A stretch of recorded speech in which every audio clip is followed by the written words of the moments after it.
এখনো যদি গুরুস্থানে যান, যদি আপনার কান থাকে, দেখবেন সব কবরের মধ্যে বলতেছে বাঁচাও বাঁচাও। এই কবরের পাশে এক, কবরের পাশে আরেক কবর। এই কবরের মানুষ এই কবরের আযাবের আওয়াজ শুনে না, এই কবরের মানুষ ওই কবরের আযাব শুনে না। একজনে কবরের আযাবের ভাগ, আরেকজনে আযাবের ভাগ নিবে না। একজন সুখে থাকলে আরেক ভাইকে সুখের ভাগ দিবে না। কথা বলেন ঠিক কিনা? এই জন্য তোমার মরণ তোমার, আমার মরণ আমার, আপনার কবর আপনার, আপনার হিসাব আপনার। আন্ধারপুরের মানুষ আমি, আর আন্ধার ঘরের বাসিন্দা। ও আল্লাহ, ও আল্লাহ কইতারে না, ও আল্লাহ আমি এক পাপিষ্ঠ বান্দা। আন্ধার ঘরের রাস্তা সোজা, গারে লইয়া পারের বোঝা। আন্ধার ঘরে রাস্তা সোজা, গারের উপর পারের বোঝা।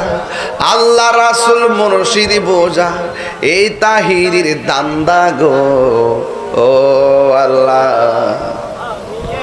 ও আল্লাহ আমি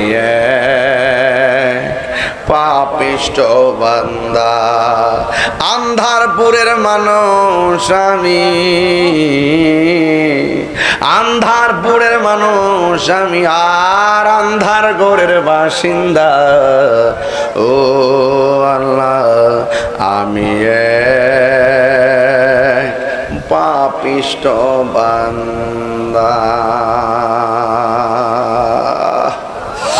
আমাদের গুনাহ কতটুকু কেউ জানে না, জানে কে?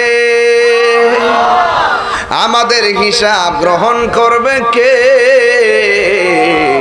এই জন্য যুবক ভাইরা আমার, 2 নম্বর শাস্তি হলো কবরের ভিতরে আগুনের তাপ দেওয়া হবে।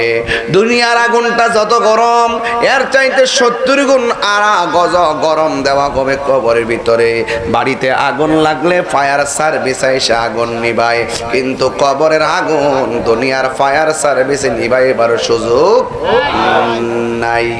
এই জন্য যুবক ভাইরা আমার, আপনাদের কাছে বিনীত অনুরোধ করব, ওই কবর বড় সাংঘাতিক জায়গা রে বাবা। সে যে নামে আজরাইল। কি আপনি কষ্ট হইতেছে নাকি? তা পারেন আমার লাইন ঠিক আছে না আব্বা? মাঝে মাঝে শান টান গাইডে কি কষ্ট হয় নাকি? তা আপনারা না আবার ফতোয়া দিয়া দিবেন? এটা হবিগঞ্জ, এগুলো চলে না। শান চলে, শান শান। কথা কন ঠিক না বেনে? হু আল্লাহ রায় তৈলে ডরাই, রাত পোহাইলে ডর বয়স কলি বইলা যায়। আমি সৃষ্টি তুমি স্রষ্টা, আমার কিবা সাধ্য, যখন তখন উইরা যাইতে গজারিয়া বাসি বাধ্য।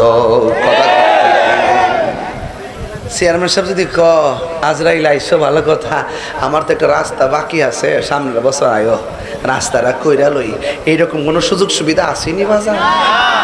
আর যারা আসেনিও, আমি সৃষ্টি তুমি স্রষ্টা, আমার কিবা সাধ্য, যখন তখন উইরা যাইতে জীবের জীবন বাধ্য।